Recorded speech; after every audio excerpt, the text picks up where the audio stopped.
Hey folks, and welcome back to Glenn and Adrian's Rock Talk. That's Adrian. And that's Glenn.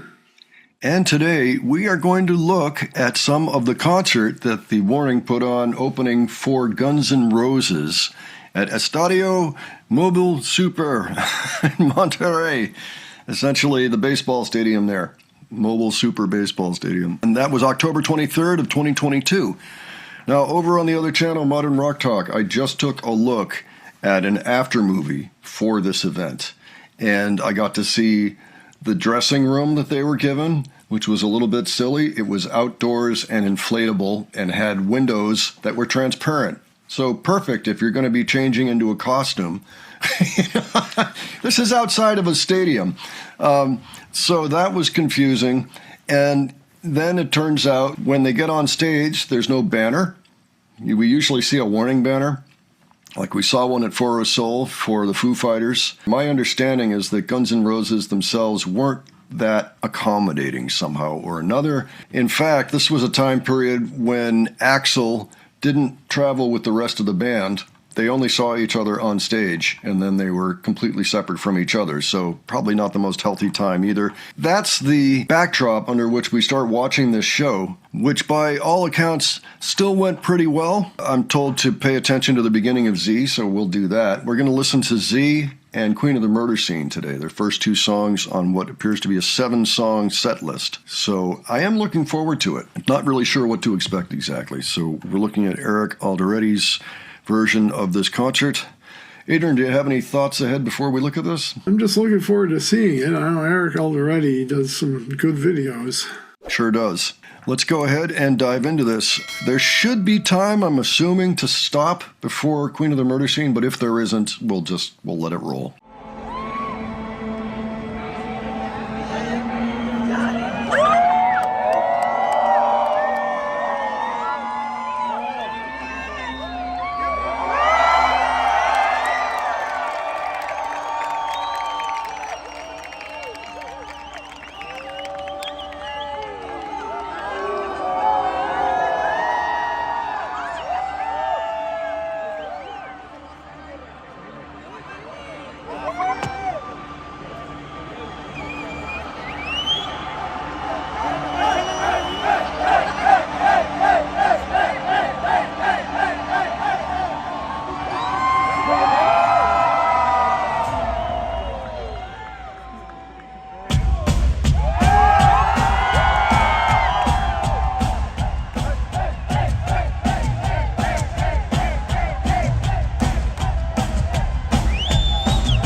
Over time, loneliness, your friends of mine, all the trigger love me happily. Kitchen knives on me, my savior. Years to scar, forgot behavior. Is it not all that you wish for? Watch out, better wash your hands. Watch out, better understand. Watch out, 'cause the truth they tell is really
Wow, okay. A couple things happened there, and I think I know, but Adrian, do you have any thoughts up front?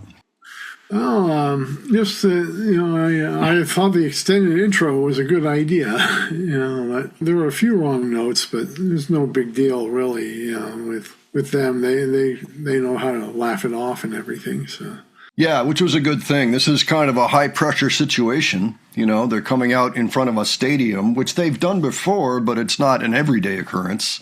And it occurred to me watching this, they said in that after movie, they had a line check. They weren't allowed a sound check. No one knows why they weren't allowed a sound check, considering they're an opening band here. At a stadium gig, you really should have a sound check. A line check means that they can tell that the instruments are plugged in. You don't have any idea what the levels are going to be. You don't know what your monitors are going to hold in store for you, so you may not hear things in your ear monitors the way you expect. There may be a terrible mix. I think that was probably part of it. I have a feeling there was an issue with the monitors because they were a little out of sync for a moment, and that never happens. So that speaks to a technical issue. Also, as soon as Danny came out, she gave the opening, and then she was going to launch in and realized there was an issue with the guitar. So you notice she went back over to the amp and kneeled down and was playing with it for a bit there while the intro was still going on. And then you heard her guitar finally kick in at one point, and that's when she got up. And so, no monitors. Guitar wasn't working at first. And I have a feeling that probably rattled Allie ever so slightly, which isn't common. But she may well have had monitor issues as well, because for just a moment there, she was a half step off in some of the notes going down, descending down from the verse, kind of the pre-chorus. It sounds like monitoring and tech issues. It wasn't necessarily a failure of the musicians.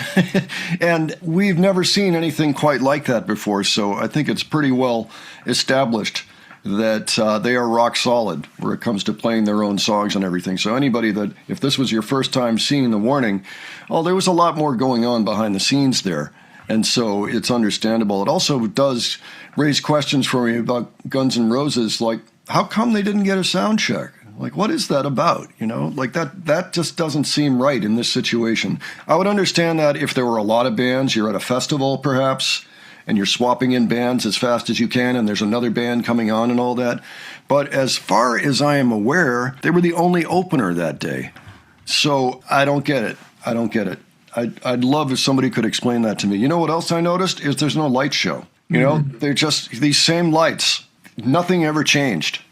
So it's almost like they're getting placed in the doghouse right from the start. I mean, from having this bubble, I think Rudy called it the fishbowl dressing room, outside of this big stadium for some reason that is inexplicable to me, with transparent windows. So they had to go get curtains for the thing so they could actually change into their outfits.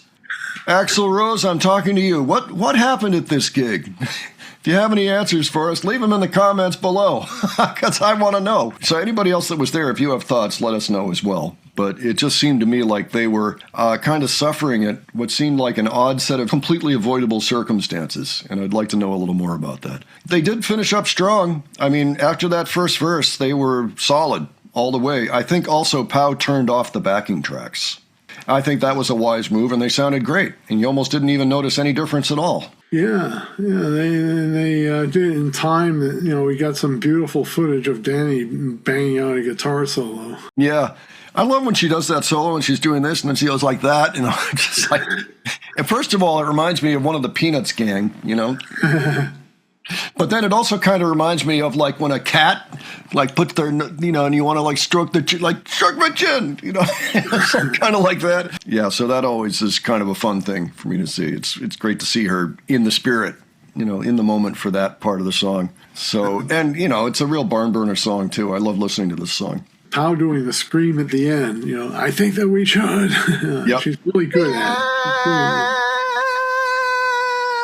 it. I think that we should. All right, let's move on now to Queen of the Murder Scene. Right. See how this one goes. Let's see if the lights change.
Oh, yeah. All right. I love hearing Donnie's ferocious voice on not just this one, but all of them. Yeah, she is pretty ferocious on this one.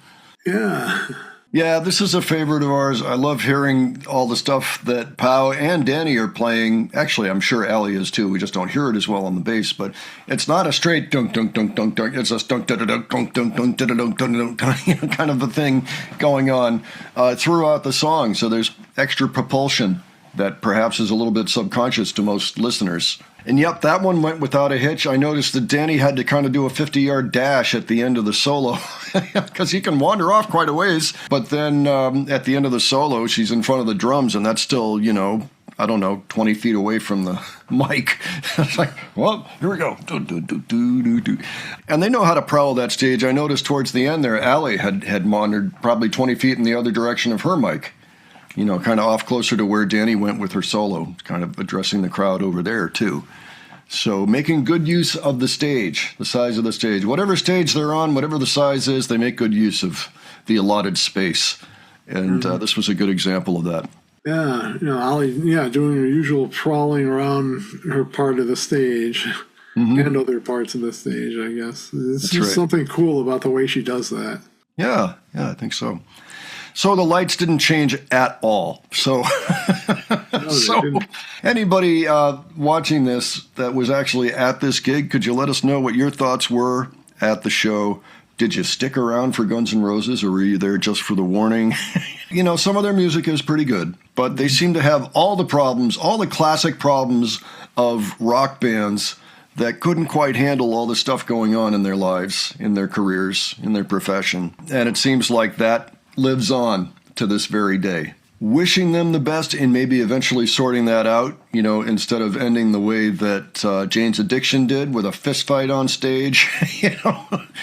Remember that last year? That was 2 miles away from us as we were watching The Warning in Boston last year. Wishing them the best. In the meantime, I think The Warning did very well with this circumstance, and we've never heard a word from them on nothing negative. So that's our job. If we're going to let's talk about it. Let's just find out. I would just like to know why it was like this. But in the meantime, we will be back for more of this show. The next couple up are Choke and Money. And so we'll probably do those two. And then maybe we'll do a big finish at the end with the last 3 songs. But we shall see. So yes, please leave your thoughts below. Any details you think we missed. Any other suggestions for the future. And if you enjoyed this video, please give it a like. And if you enjoyed the presentation, please subscribe. All right. Thanks so much for joining us, and we'll catch you on the next one. All right. Take care, folks. See you all later.